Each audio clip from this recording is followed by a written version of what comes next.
You're listening to the Turn Autism Around podcast, episode number 172. Today we have a special guest, Jess Ronne, otherwise known for her blog and Facebook page called Jess Plus the Mess.com. She is an author, a speaker, podcast host, documentary producer, and we talk about her new documentary called Unseen in this episode. And she mostly is a caregiver advocate. It's a really special interview. Jess and her husband, Ryan, live in Michigan with their 8 children, including their son, Lucas, who has profound special needs. She has been featured on the Today Show and has 2 books, including her latest book, Blended with Grit and Grace. Let's get to this really great interview with Jess Ronne.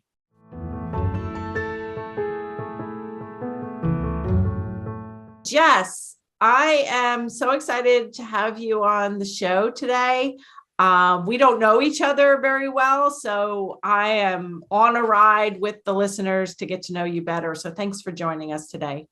Yeah, thanks for having me. And I'm excited to get to know you better as well. Yeah, so you have a podcast that I'm going to be on in a little while as well. So it's going to be aired during Autism Awareness or Acceptance Months, but why don't you tell our listeners about your fall into the autism world? Yeah, I'd love to. My story's a little bit different than the typical story. My second child, Lucas, had a stroke in utero in 2004. I went to what I thought was a routine ultrasound appointment, and it was there that we discovered the stroke. And we were told to terminate the pregnancy. There was no hope. And my husband and I decided to continue with the pregnancy, put the baby in God's hands, and just come what may. And Lucas was born August 12, 2004. They had to basically force him out, like he was not going to let go. And you'll sort of see this tendency in his life as I explain in detail about how Lucas ticks. But he came out screaming with life. And that was my induction into the world of special needs parenting. We didn't really have any other terms. It was just sort of this umbrella special needs. And honestly, I did most of my grieving in my pregnancy. When they handed me a live baby 2 weeks later, after he had been in NICU and said, good luck, I was elated. I was going home with a child when I thought all along my baby was going to die. So I didn't grieve. I was thrilled. And we just went home and we settled into life. And what kind of problems did he have when he got out of the NICU? Like, did he have like one-sided weakness? Did he have problems swallowing? Like what? Yes. Swallowing, nursing was very difficult. He ended up being dehydrated because we thought he was nursing, but he was not, and had to frantically rush him to ER, where they were like, give this baby a bottle immediately. He's not sucking. Low muscle tone. His head was the size of a 2-year-old's at birth because of all the cerebral spinal fluid. So they had to cut me open from one side to the other just to even get him out. So that there are a lot of delays due to his head size. Crawling. He was eventually crawling around 1, I believe, but sort of dragging his head along as he would crawl. And even putting him in a high chair, we had to put the boppy like around his head just to support him so that he could sit up. And looking back now too, like he was never interested in toys, not very interested in people. But again, it was just sort of this special needs banner. And my story takes a turn, which also explains why we didn't get the diagnosis. My late husband had a brain tumor, and he fought brain cancer for 3 years. So as long as Lucas was healthy, we weren't going to all the numerous therapy appointments for Lucas. We were going to chemo and radiation to keep Lucas's dad alive. And that was about all that I could handle at that point. And then I had 2 more children as well. By the time Jason passed away in August 2010, I had 4 children, 7 and under, including one with profound special needs, is how I described it. Wow. So that's just, I think, how he sort of slipped under the radar for so long. Is it just, I mean, when you're living in trauma and trying to keep a parent alive, you're not focused on all the additional therapies and everything that your son might need. And like I said, as long as he stayed healthy, we were happy.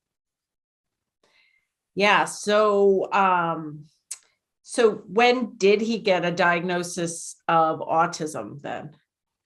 Well, the story continues. After Jason passed away, I met and married a widower with 3 young children. He moved to Michigan. He adopted Lucas and all of his siblings. I adopted his kids. And a year after living in Michigan, we decided to go stake out a life in rural Tennessee, middle of nowhere. Bought a big old house in need of total repair on 30 acres of land. And we were just going to go live the simple life. So we packed up our 7 kids and went to this house. Ryan totally renovated the whole thing. We raised chickens and gardens and, children and everything. But again, living out in rural Tennessee, we didn't even have those options for specialists. And Lucas was enrolled in the local rural school, which had one little special ed classroom with a couple of students, and nobody said anything. He, again, was just special needs. Right. And I didn't even know people who had autism or who had autistic children. Like, it just did not cross our radar. And then in 2018, we moved towards Nashville to pursue better resources and support for Lucas, because living out in rural Tennessee, there just wasn't anything. And we were recognizing that we needed something. We couldn't be so isolated anymore. Lucas was going through puberty, the aggression, the behaviors were all intensifying. So we moved towards Nashville, and that's when his teacher just made sort of a sideways comment about his autistic tendencies. And I said, Lucas doesn't have autism. And she was like, yeah, he does. And I said, no, he doesn't. Went home and Googled it. I was like, oh Lord, Lucas is like flaming. Like, he is right up there. Like, every single thing that you could possibly check Right. was there. So we met with his neurologist. His neurologist gave us sort of an unofficial diagnosis of, yes, he does have autism. And then we got on the waiting list and actually got the diagnosis about a year later. And by this point, he was a teenager. Yeah, he was 16. So And then, how old is he now? 17. So just last wow. year, we received the official diagnosis, and we're in process of looking at starting ABA and what that will entail. So we're considering that at this point. Wow. So now you have 8 kids. Yes, in total. So you added another child to the mix. we did. And so Lucas is the second oldest, and none of your other children have autism or special needs, or do they? Nope. No. We've had people comment on how interesting it was that his dad had a brain tumor. The people at Duke University wondered kind of about a connection there between Lucas having a stroke in utero and then his father having brain cancer, but nothing ever officially came of that. Yeah. So how does that Lucas's autism and severe, delays and special needs, how does that affect your family of 8 kids? And you wrote about it in you have 2 books. Mm-hmm. So your first book is called Sunlight Burning at Midnight. Do you want to tell us a little bit about that and when that was published? Yeah, that was published in, I got to get my years straight here, I believe 2015. And that's the beginning of the story. That's me finding out that Lucas had a stroke in utero. And then it goes through my late husband's cancer journey and ends with me marrying Ryan, and the adoption of all of our children. And then the next book, Blended with Grit and Grace, dives into basically that rural life in Tennessee and what that looked like with 8 kids and living off the land. And autism's a big part of that book as well. And then our eventual move towards Nashville to seek more resources and support. And the kids adore him. But it's just always been their life to have him as their brother. I say as a mom, I can't imagine doing Lucas without his siblings because they are so helpful and they're so eager to help teach him so many things. And the funny thing is about Lucas, people have commented on how he's the most adaptable autistic person they've ever met. And I think that's because he has so many siblings.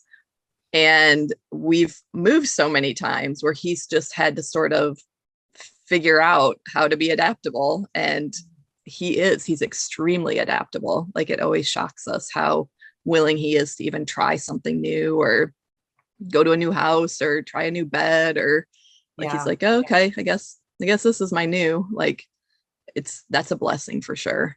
Yeah. So we can link this in the show notes. It's going to be podcast 172. So we're going to link both of Jess's books.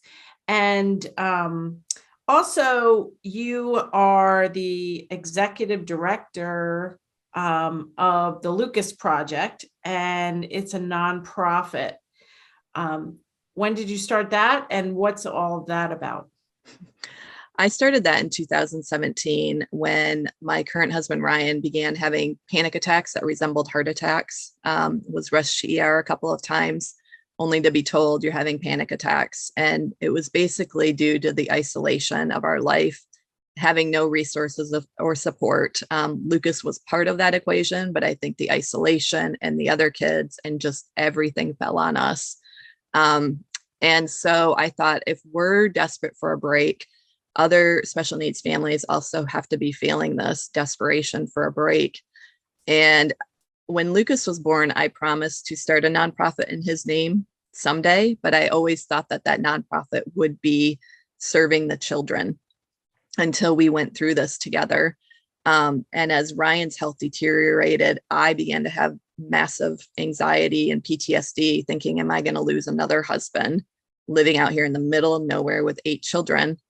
And so I knew that I needed to shift my focus a little bit and focus on the caregivers, because honestly, a child is only as healthy as their caregiver. And if we didn't start to support these caregivers in some way, these children weren't going to be supported as well.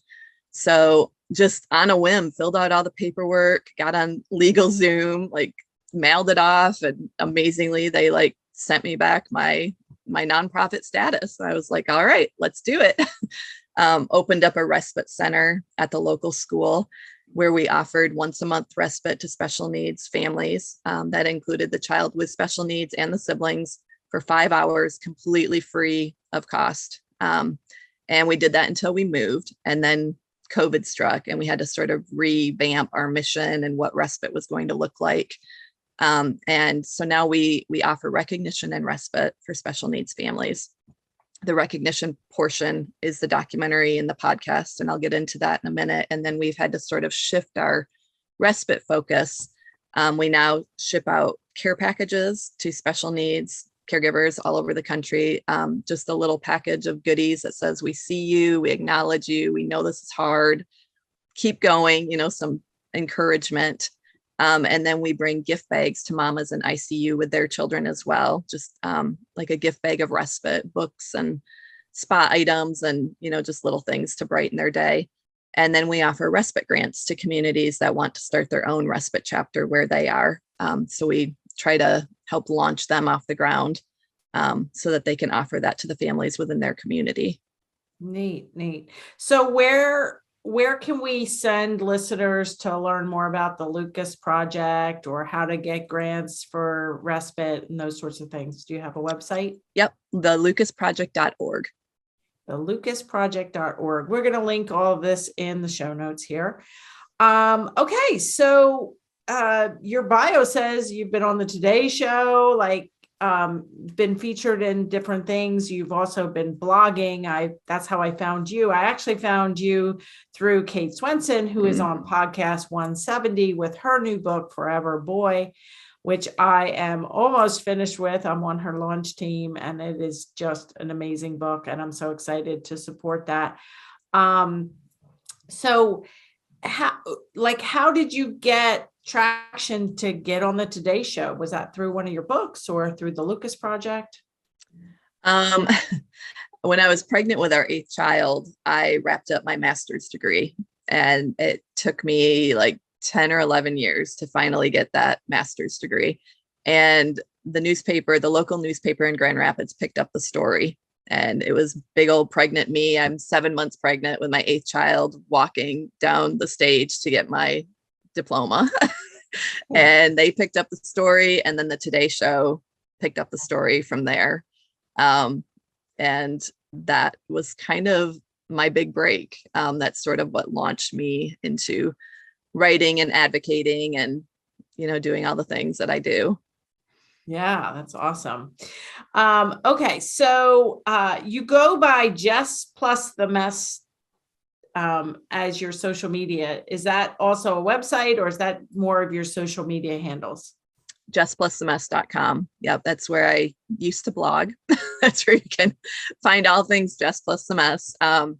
I say, books have sort of taken over blogging, and even social media posts have sort of edged out blogging a little bit, but I still occasionally will blog there, maybe once a month or so. Yeah. Okay, so let's talk about the documentary, because that's really what I think it's coming out just in about a week after this airs on April 24th. It will be out. So the documentary is called Unseen. Can you tell our listeners and me about it? Yeah.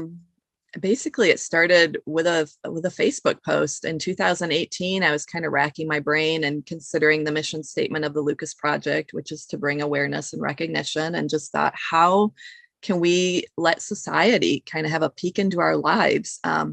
Because I do believe society wants to help, but they don't necessarily know how to help, because we do live such isolated lives, because this world often isn't made for families like ours. And just thought, if we could somehow create a documentary and just peel back that curtain a little bit and show what a day in the life looks like with a child who will require total care for the rest of his life.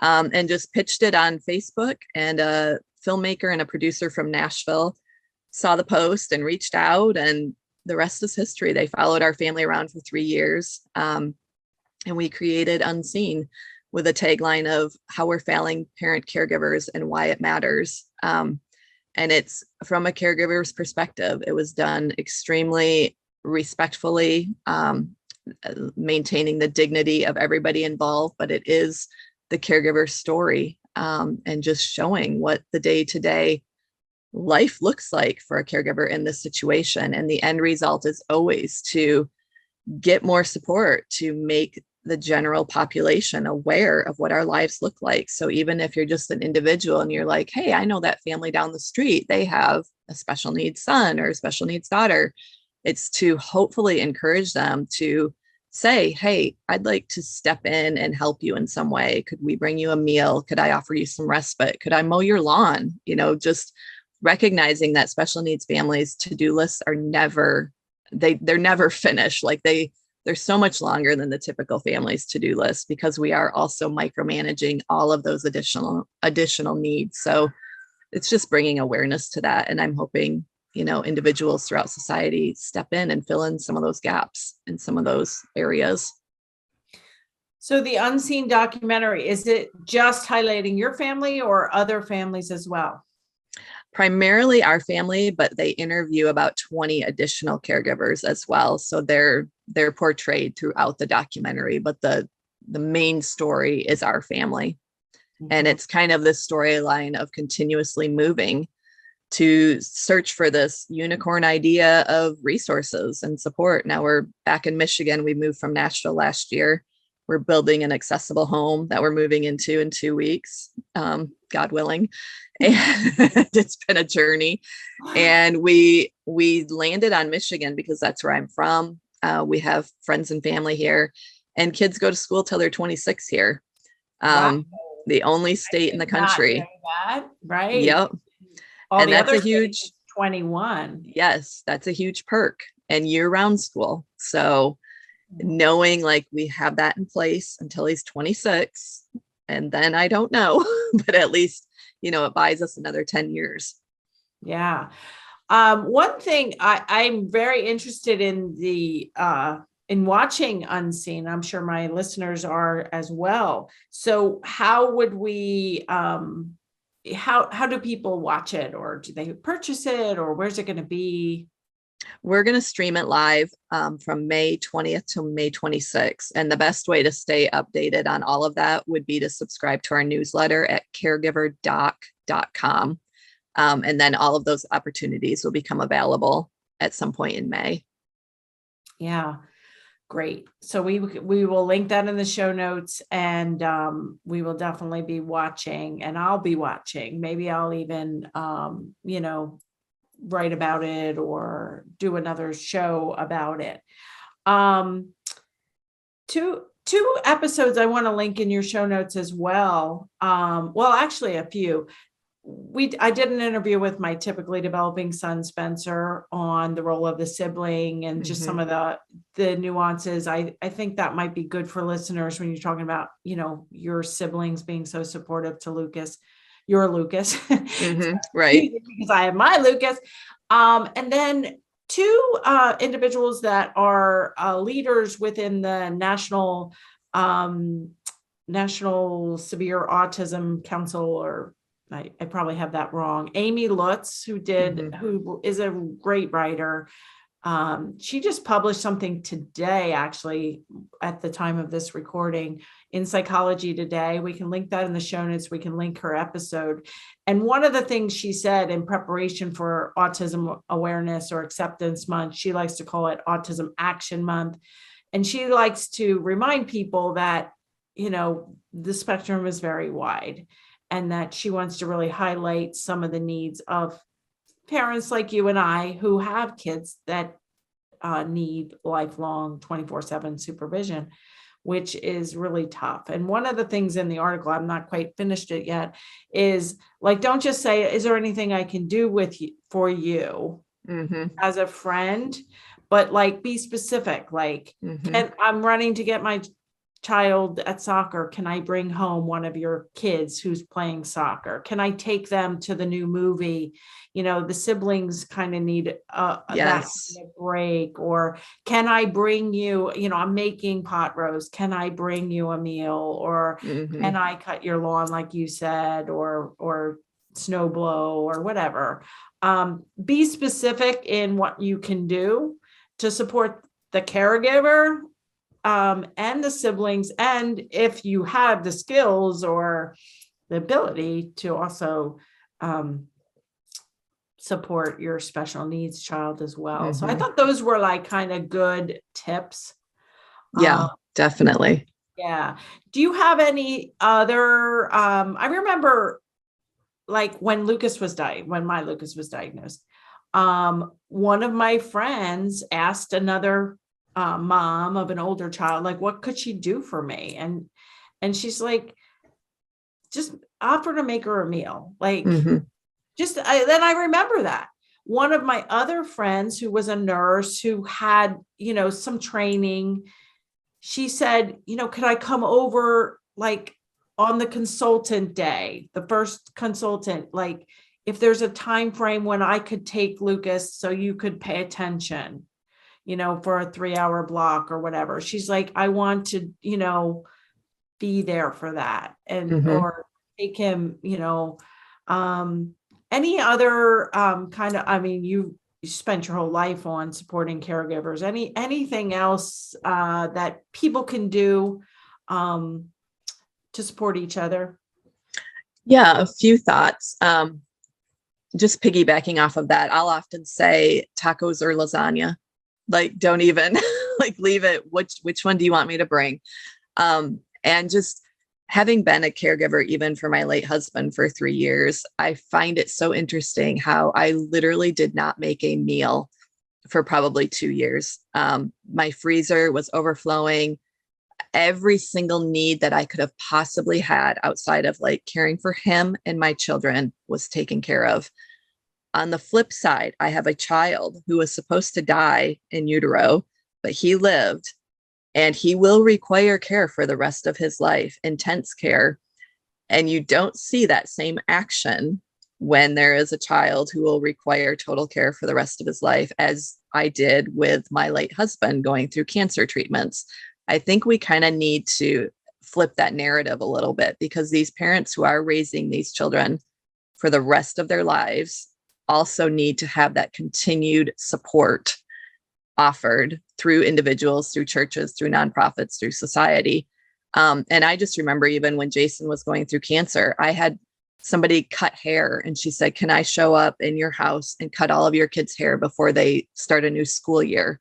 Just so I didn't have to leave. I mean, that was such a blessing. Another woman said, I want to take all of your kids shoe shopping before school starts. She took them all shoe shopping, dropped a couple $100 on shoes, but just like, okay, thank you. Somebody else donated school supplies for all the kids. Somebody weeded our gardens. Just like time and time again, things would come up. And I think what I would just say to anybody is just offer whatever skill set you have. Maybe you're not comfortable sitting with, the child with special needs because you're not familiar with what that looks like. That's okay. Offer whatever other skill set you have. If you're a masseuse, if you know how to change oil on cars, like anything that can just take one little thing off of our to-do list is such a huge blessing for families like mine. Yeah. And if you're not much of a cook, like I don't cook that Yeah. much, you can get Uber Eats or a gift card to a restaurant that the family can order out. Mm-hmm. You can get a fruit basket or, and those sorts of things. Like I vividly remember, who made me food. I remember the offer to watch Lucas and during that consulting. And it's like, that's over 2 decades ago. And I still remember those acts of kindness. Mm-hmm. So we also have a podcast interview with Grandma Diane. And we have a lot of grandmothers in my autism online courses. And in that episode, we talk about what grandparents could do, what relatives can do. And even if you're a mom saying, well, that's great, but I'm the one with the problem, the caregiving needs and the financial needs. And, you might need to kind of plant the seed to your mother or father or sister or neighbors, like, to kind of plant the seed, like it would really be helpful for me to get this kind of support. And, I know there's all kinds of families, even churches are, you can find church volunteers who can, if you have a child, say with nursing or with OT and PT and, a lot of those services will be there with your child, but you still need somebody there with them to kind of be the guardian. And I remember my father coming over, for multiple times, my parents would come over and to like watch Spencer while Lucas was doing therapy, or when I took Spencer somewhere or whatever. And at one point he's like, it's like you're on house arrest. Pretty much. Right. So I think, I'm sure the documentary Unseen is going to be just great in terms of highlighting, the trials and tribulations. I know last night I read something you wrote called, the theme was Tell Me, Don't Hurt Me. Do you want to talk a little bit about that? Yeah. Luke recently had a half day, and half days throw his world into a tailspin. And I've even considered, like, should we just not even send him to school on these half days? But then the other part of me is, as a working mother, that's 3 or 4 hours that I can get some stuff done interrupted. So I do typically send him, but by the time he arrives home, he is just in a tailspin because his routine was disrupted. This happened a few days ago, and there was just looping and pacing, and he could not get settled, and just constant grabbing me and yanking me and dragging me and pulling my hair and scratching me. And I kept reiterating, tell me, use your words, don't hurt mom.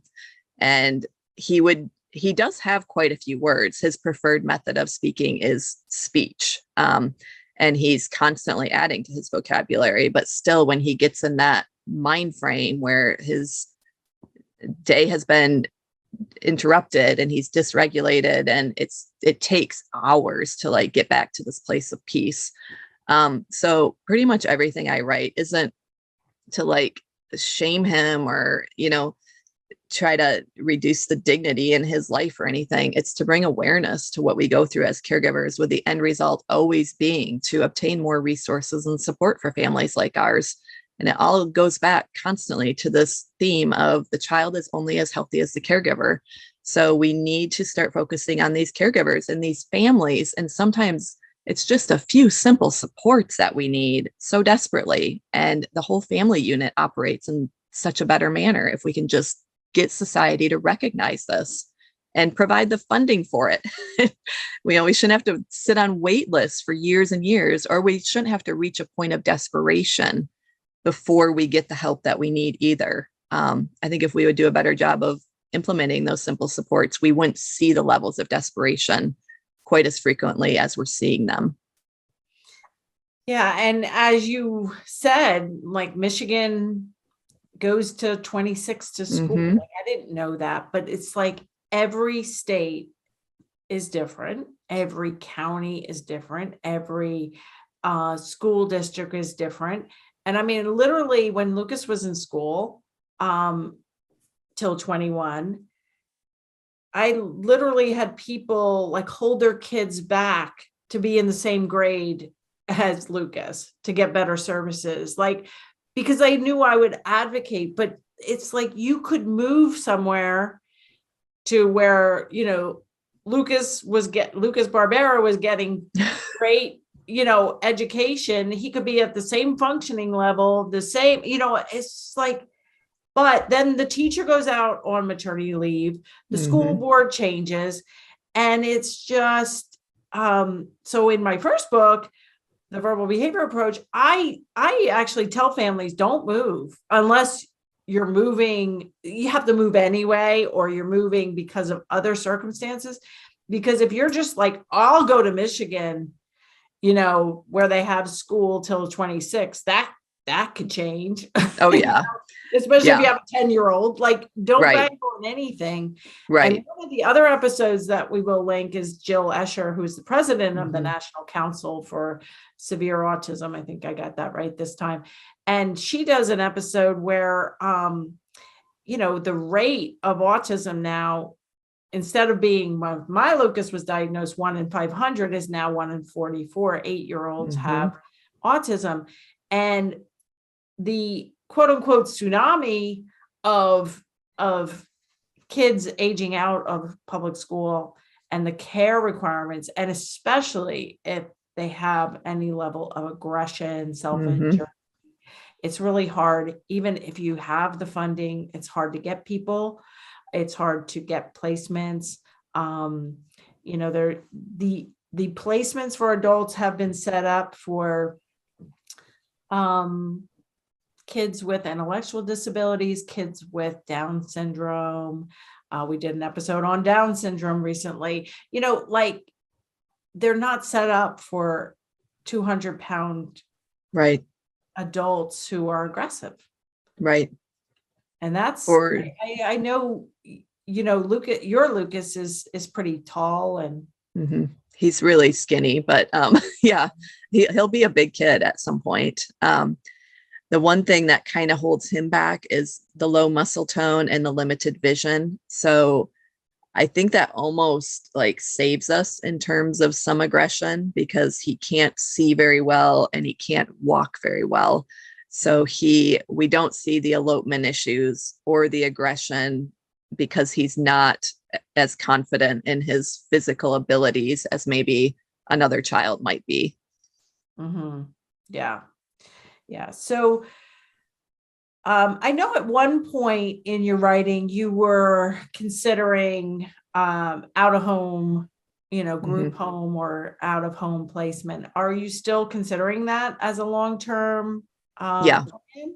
Yeah. Yes. We have our ideal location near our new house. That would be if we could pick, it would absolutely be what we would go with. It's a residential community. It's absolutely beautiful on 40 acres and lots of purpose there, day program, animals, gardens, Wow. accessible playground, brand new homes, absolutely beautiful. We'll see within the next 5 years, we're going to have a plan or I'm going to create it is basically where we're going to land. But yeah, I would say we kind of have a 5-year plan. And we'll just have to see, where doors open and where that leads. But at some point, absolutely, I want to be Lucas's mom and not his full-time caregiver. And I recognize as well that a yes to Lucas's care for the rest of his life is probably a no to other aspects of my life, including my other children, grandchildren, my marriage. And I just don't think that's fair for the rest of my family. But we're not like shoving doors open. We'll take it step by step. And when we feel peace about it, that's, when it will occur. Yeah. I did do an episode with Lisa C about her decision to place her son, who was around the same age as your Lucas, in a residential placement. We can link that in the show notes. It's heart-wrenching to, but at the same time, you only have one life too, and your siblings only have one life. And there's a lot of thought about, is it better to place them now while I'm able, right, and can advocate, can be a part of transitioning him. And then, depending on where you are, and we have listeners from all over the world. We have people that have purchased my online courses from over 90 countries. So, in other countries, it is very hard to get care and services of any sort. So, I don't want to get too deep into, well, that covers that. What advice do you have for people in Idaho? Like in terms of, it's a crapshoot what you could get or what you should plan for. I don't know. I don't think I'm very good with advice, because if something doesn't exist, I just make it. So I'm like, if it's not there, I will knock down whatever doors I need to knock down to make it. But I think people need to start worldwide speaking more honestly about some of these struggles, because if people don't know, we're not going to get the help. We're not going to get the funding. And you don't have to hop on social media and, pour out your sob story or whatever, but speak openly and honestly to the people in your life, to your friends, to people who love you, to the people at church who are like, how can we help you?